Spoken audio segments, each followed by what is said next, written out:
Olá pessoal, sejam muito bem-vindos ao canal Geriatria com Miola. Aqui a gente ajuda vocês a aprimorar o conhecimento de vocês sobre as demências para que vocês tenham mais confiança e tranquilidade para cuidar dos pacientes ou familiares de vocês. Meu nome é Vinícius Miola, eu sou médico geriatra e hoje a gente vai falar um pouco sobre disfagia e o uso da sonda, em fase final da demência. Tá? A gente fez um post no Instagram recente que deu muito o que falar sobre isso, então vamos esclarecer isso para vocês. Antes de mais nada, eu peço que vocês curtam, comentem, compartilhem esse vídeo e sigam o nosso canal e se inscrevam para receber mais dos nossos conteúdos, beleza? Já podem ir comentando aqui embaixo se o paciente de vocês usa sonda, já usou, se tem algum problema de deglutição, para a gente poder interagir, tá bom? Então, primeiro, vamos falar sobre a dificuldade na alimentação, tá? Por quê? É normal que com a evolução da doença, os pacientes em algum momento eles vão ter dificuldade na alimentação. A dificuldade na linguagem, muitas vezes, ela é bastante precoce, né, no acometimento dos pacientes com demência. E com o avançar da doença, entrando na fase moderada e da fase moderada para avançada, normalmente os problemas de deglutição começam a acontecer. Pacientes que vivam bastante, inexoravelmente vão chegar a algum ponto onde eles vão ter problema de deglutição, tá? Primeira coisa que eu quero contar para vocês é que isso já é um problema muitas vezes em idosos normais, né? Idosos com cognição normal, né? Sem demência. Porque várias das alterações fisiológicas do idoso acabam fazendo com que ele perca o apetite, tá?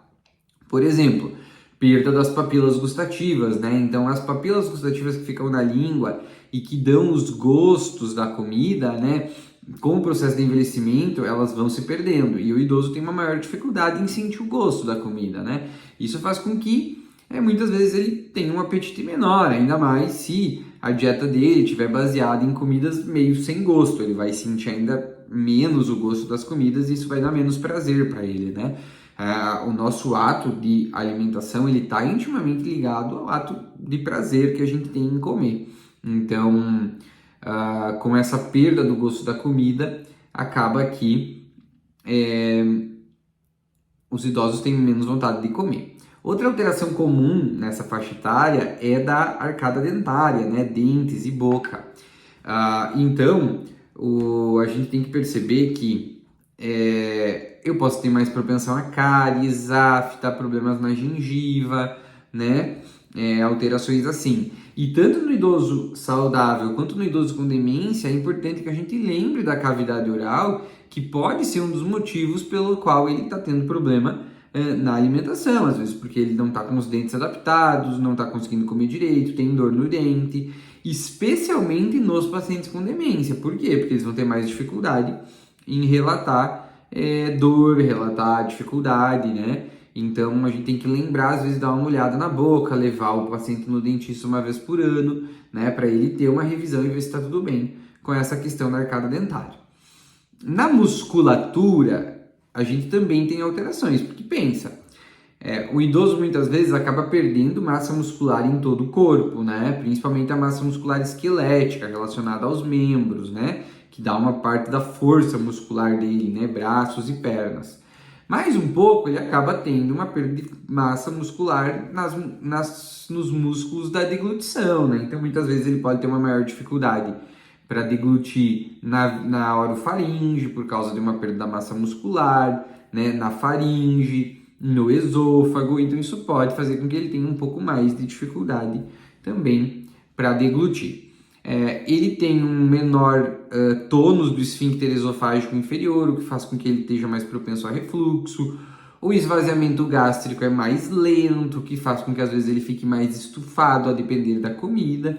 E o idoso também está mais propenso à constipação, por causa das alterações nervosas que tem nas terminações do intestino, né? Então o intestino dos idosos, ele sim funciona um pouco mais devagar na maioria das vezes, fazendo com que ele tenha mais chance de constipação.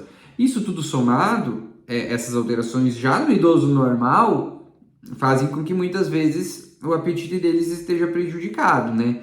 E não incomum, né, principalmente acima dos 80 anos, eles têm mais dificuldade para digerir proteínas, por exemplo, né, e acabam trocando o carboidrato pela proteína. A proteína pelo carboidrato, né? Param de comer proteína e começam a consumir muito carboidrato. Isso no idoso com cognição saudável já é comum. No idoso com demência, então, explode, né? Isso se torna muito mais difícil. Então vejam que são inúmeras dificuldades que não só o quadro cognitivo, que fazem com que ao avançar da doença fique mais difícil de alimentar esses pacientes. E aí, é claro, se soma a isso a questão cognitiva, né? Então, a partir do momento em que ele, né, tem dificuldade em realizar todas as suas tarefas básicas de vida diária, vai chegar um momento em que a cognição vai prejudicar ele também para a alimentação, tá? E aí a gente vai ter que tomar algumas atitudes com relação a isso. Sabendo disso, né, então sabendo, né, tendo consciência de que a disfagia ela vai chegar em algum momento, é assim que a gente prepara o paciente para o futuro, tá?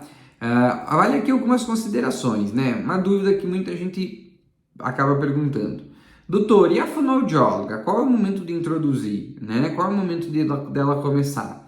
O momento é o mais cedo possível, né, pessoal? Porque às vezes, mesmo quando o paciente ainda tem uma deglutição normal, né? Por quê? Porque ela vai poder exercitar essa deglutição, exercitar a questão da linguagem, que muitas vezes o paciente tem dificuldade.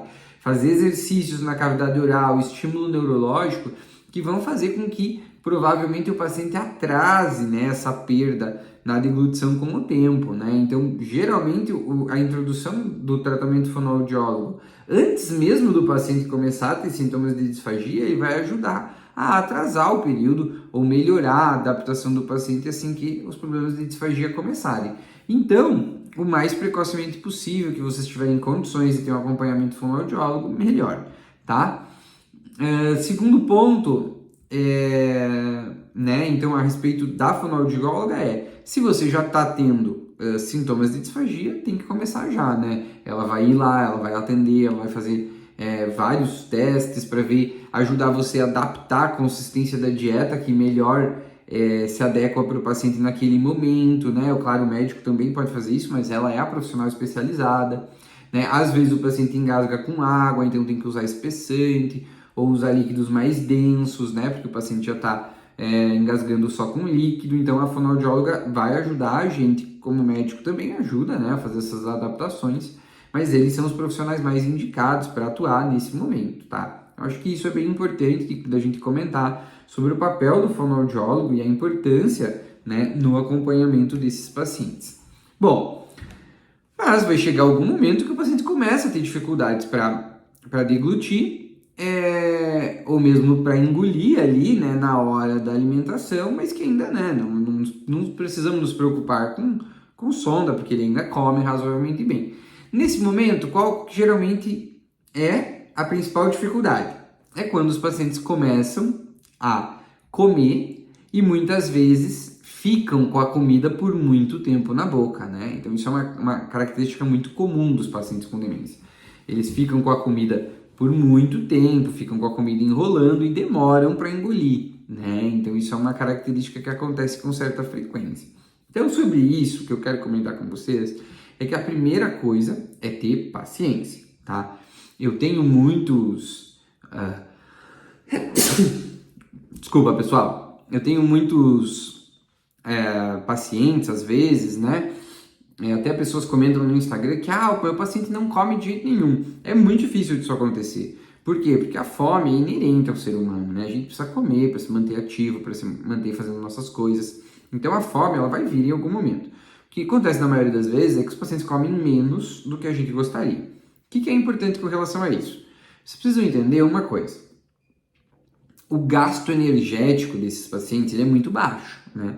Porque esses pacientes muitas vezes já não estão fazendo muitas atividades, né? Caminham um pouco, né? Eles têm um gasto energético muito pequeno e uma boa parte das vezes até com peso corporal não tão elevado. Isso faz com que a quantidade de calorias que eles precisem ingerir por dia para se manter bem nutridos seja menor do que uma outra pessoa, ou mesmo menor do que eles comiam antigamente. Então não esperem que eles vão comer muitas vezes grandes quantidades de comida. Talvez a quantidade de comida que eles vão comer agora vai ser menor e isso tá ok, né, para o caso específico dele, tá?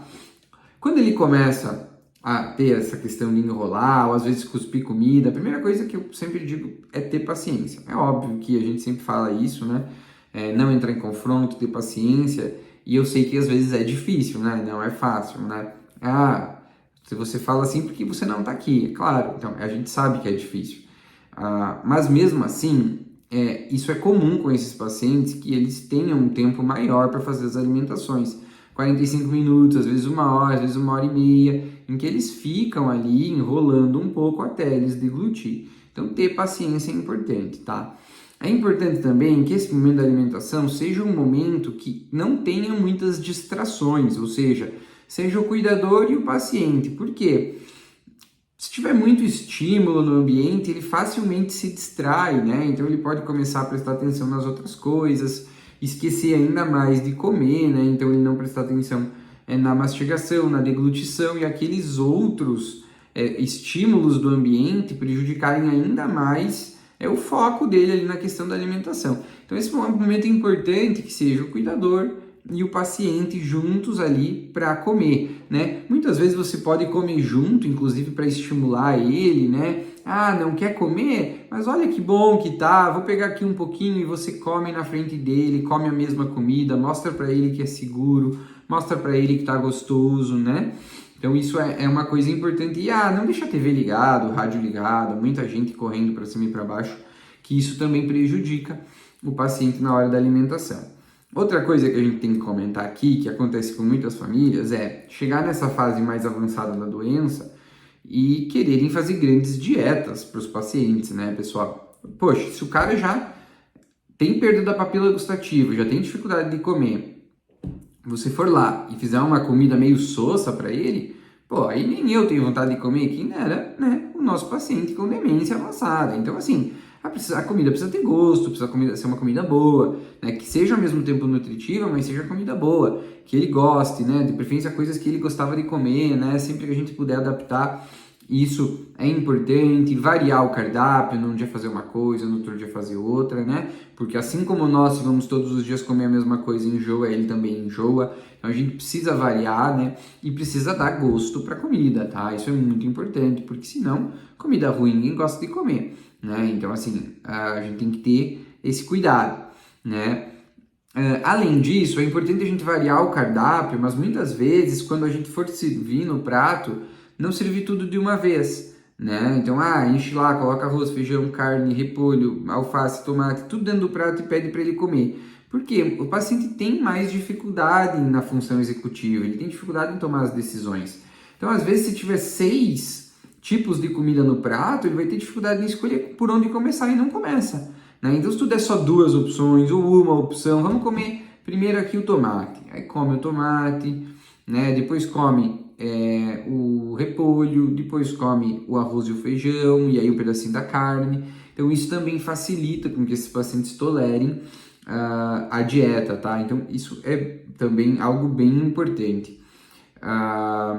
Lembre sempre, isso faz parte de toda a questão do cuidado nos pacientes com demência, de você não estar, né, estressado, não estar numa posição ruim, porque sempre que você, como cuidador, está numa posição mais desconfortável, está num dia mais estressado, isso se transmite para o paciente, a chance dele não querer comer é maior, né? Na hora de servir o prato, lembre da temperatura do prato, ter uma temperatura agradável, não ser nem algo muito quente, nem algo muito frio, né? É um prato que dê para colorir assim de alguma forma, né? Quando você serve o paciente, você dá comida, se estiver muito quente, ele vai ter já inicialmente um estímulo, né, de retrair, de não querer comer, porque, aquilo machucou ele, né? Isso dificulta. Então, né, sempre a comida numa temperatura adequada, né? Isso é algo que também ajuda, tá? Muitas vezes pacientes que têm muita dificuldade de comer, às vezes é legal introduzir alguma atividade antes, né, da comida ou junto. Vamos fazer alguma coisa aqui e tal, depois a gente vai comer, né? Monta uma rotina em que entre uma atividade que faça com que ele lembre que após essa atividade vem a hora de comer, né? Toda aquela questão da rotina que a gente fala em todos os vídeos ajuda nesse cenário. Então, vocês fazem alguma coisa e depois comem. Na hora de comer, se você comer junto, mostrar que tá bem, mostrar que tá gostoso, for comendo junto, isso também ajuda, né? Então, essas são várias coisas que a gente acha que podem ajudar vocês a alimentar esses pacientes. Em últimos casos, a gente também precisa revisar a questão medicamentosa, né? Tem várias medicações nessa faixa etária que podem dar boca seca, podem dar alterações gastrointestinais e podem diminuir o apetite. Então, isso sempre é algo importante de, né, em caso de estar sendo um caso de muito difícil manejo, vocês conversarem com o médico para revisar. Né? Classicamente aqui, os próprios anticolinestéricos podem dar perda de apetite, antidepressivos tricíclicos, né, que também podem, alguns outros antidepressivos que podem perder um pouco a fome, né, tem uns que melhoram, mas tem uns que pioram, então isso é legal de vocês discutirem com o médico de vocês, às vezes, se não pode ser algo medicamentoso que está atrapalhando, então isso é algo que vale a pena também vocês fazerem. E é claro que chega um momento em que a comida sólida, o paciente tem mesmo dificuldade de deglutir, né, então a gente precisa adaptar a consistência da comida, né? Nisso a fono vai nos ajudar, como a gente já comentou, então às vezes vai trazer para o pastoso, o líquido a gente vai ter que adicionar o espessante, né? E adaptando a consistência da comida para o caso do paciente. Lembrando sempre de dar gosto, de dar consistência para a comida para que seja boa para ele digerir. Tem um caso assim que é clássico na geriatria, que são os pacientes diabéticos, né? Nessas faixas etárias, demência mais avançada, dificilmente os casos de diabetes eles são tão graves, né? Eles acabam sendo casos mais leves. Então, pessoal, muito cuidado para não restringir demais as coisas. Às vezes o paciente está com, né, um nível de glicemia ali em 100, 120, uma HB glicada, né, que é o exame que a gente usa para controlar o diabetes de 6,5, e a gente está restringindo tudo que a comida dele. Pô, nessa fase da doença, se a glicemia ficar um pouco mais alta, se o exame, a gente tende a tolerar um exame um pouco mais alto, justamente para que a gente possa alimentar o paciente melhor, tá? Então, cuidado para não serem muito restritivos e às vezes penalizar o paciente. Então, converse com o médico de você sobre isso, mas já lembrando que nessa fase, a gente pode às vezes tolerar um nível de glicemia um pouco melhor, justamente até para tirar remédios e poder nutrir o paciente de uma forma mais adequada, beleza? E por último, acho que vale a pena falar, então, da sonda, né? Por que a gente não indica a sonda nas demências avançadas, tá? Já temos alguns trabalhos que tentaram avaliar essa possibilidade, né? Então, por quê? Porque muitas vezes quando o paciente está com dificuldade de deglutir, começa a ter o risco de aspiração, né? Então, da comida cair na via aérea e ir para o pulmão, e aí o paciente fazer uma pneumonia aspirativa, né? E isso é a grande preocupação de muitas famílias. O que se viu nesses estudos? Em primeiro lugar, que a sonda não diminui o risco de pneumonia aspirativa, seja a sonda, seja a gastrostomia, qualquer uma das duas hipóteses, tá? Por quê? Porque o paciente continua deglutindo saliva e a saliva tem bactérias na boca que podem fazer pneumonia aspirativa igual, ou mesmo às vezes tem refluxo pelo canal e às vezes o paciente acaba fazendo pneumonia aspirativa da mesma forma. Então o uso da sonda e da gastrostomia não diminui o risco de pneumonia aspirativa. Então se a nossa preocupação é pneumonia aspirativa, não tem por que passar sonda, porque não diminui o risco. Na maioria dos trabalhos também não melhorou o grau nutricional dos pacientes, tá? Por quê? Porque existe uma doença por trás, existe uma fragilidade, né? Existe um paciente geralmente longevo que tem dificuldade em absorver aquele quantidade absurda de nutrientes que você está dando para ele. Então, nos trabalhos, o que mostrou é que também o paciente não fica melhor nutrido, na maioria das vezes, com a sonda nasoenteral, tá? Então, o que acontece? No final das contas, a gente percebe que o melhor é a gente tentar levar o paciente comendo pela via oral, né, dando conforto, né, dando comida que ele goste, até o final ou o máximo possível, né? Aqui o grande erro é a primeira sensação de que começou a aspirar, já passa a sonda para tentar não aspirar mais. Então, não, porque isso não resolve o problema, tá? Então, isso é muito importante da gente ressaltar. Porque Isso a gente ainda vê muito na prática, tá? A minha experiência, acho que nos últimos 1 ano e 6 meses aí, desde que eu me mudei de Porto Alegre para onde eu moro atualmente, aqui em Joaçaba, não passei nenhuma sonda em paciente com demência avançada, justamente porque a família entende isso, vai dando comida ao longo do tempo, né? Vai manejando, a gente vai ajustando a comida, vai dando suplemento e a gente vai conseguindo nutrir esses pacientes da forma adequada, tá? Isso não quer dizer que se em algum momento alguém que está escutando esse vídeo precisou passar sonda no seu paciente, o médico indicou e acabou colocando uma gastrostomia, gente, a gente não está penalizando ninguém, tá? Isso aqui não é uma verdade absoluta. Alguns pacientes a gente talvez vai precisar usar sonda, tá? O que acontece é que na maioria dos casos a gente não precisa, tá? Então isso que eu quero que fique claro. Então vamos levando esses pacientes com alimentação pela via oral até o máximo que a gente conseguir, tá? Então, acho que aqui que fica a grande mensagem, tá? Não é para encarar isso como, se o doutor falou agora, então, não, tá? A gente tem que avaliar cada caso individualmente. Mas na grande maioria das vezes a gente não vai indicar sonda em fase avançada de demência, tá bem? E aí vale a pena a gente fazer uma breve explanação sobre um contexto um pouco diferente, que é o contexto hospitalar. Por quê? Porque é muito comum que esses pacientes, às vezes, já em fase moderada para avançada, tenham uma infecção e vão para o hospital. E aí, durante a infecção, eles ficam mais sonolentos. E aí, ficando mais sonolentos, não conseguem comer. Chega no hospital, qual que é o primeiro passo que a pessoa faz? Passa sonda, tá? O que eu costumo fazer, e acho que deve ser a orientação nesses casos? Pô, o paciente está com infecção, está desidratado? Vamos hidratar, vamos tratar a infecção. E aí depois a gente vê. Porque muitas vezes com 24, 48 horas esses pacientes já melhoram e a gente não precisa passar a sonda. Não vai, né? O paciente não vai acontecer nada demais com ele se a gente ficar 24, 48 horas sem alimentar ele. A gente pode dar um sorinho com glicose, né? Pode dar algumas outras coisas, né? Para ele não ficar tão ruinzinho, mas a gente pode ter um pouco de paciência nesse caso inicial e evitar de passar as sondas na sonda nas primeiras horas, aguardar um pouco e ver como o caso vai evoluir.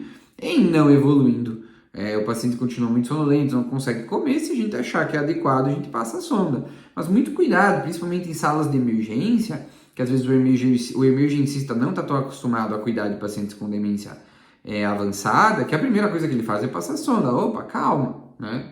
Calma aí, vamos deixar ver como vai evoluir o caso, né? Então, a gente não costuma fazer essa passagem de sonda no primeiro momento, a gente espera, ver como o paciente vai responder nas primeiras horas, para depois avaliar se realmente há necessidade ou não da passagem da sonda nasointerável. Então é algo que eu dou tranquilidade para vocês, que vocês não tenham pressa em fazer isso. Avaliem o caso nas primeiras horas, né? Esperem um pouco e depois, se tiver necessidade, ok, passar a sonda, até porque se o paciente melhora da infecção depois, a gente pode tirar a sonda, ele vai para casa sem sonda e tá tudo bem. O que me incomoda mais, às vezes, é essa pressa, assim, né? O paciente mal chegou no hospital, já tá com sonda nasointeral. Então, calma, e qual que é o grande problema disso? Piorar o delírio, né, pessoal? O paciente já tá em delírio, pô, tu passa uma sonda no nariz dele, piora o delírio, ele vai querer arrancar, ele vai querer tirar, isso vai fazer com que ele fique mais em delírio e dificulta também o tratamento. Tá bem? Acho que cobrimos bastante coisa hoje aqui para falar sobre disfagia e uso da sonda. Comentem aqui, tá? Sobre o que vocês acharam, se vocês já tiveram alguma experiência semelhante para a gente poder conversar com vocês. Não se esqueçam de nos seguir lá no Instagram e no TikTok, Geriatria com Miola, além de se inscrever no canal, curtir, comentar e compartilhar esse vídeo com pessoas que vocês acham que vão se beneficiar. Beleza? Então, vamos conversando. Tchau, tchau!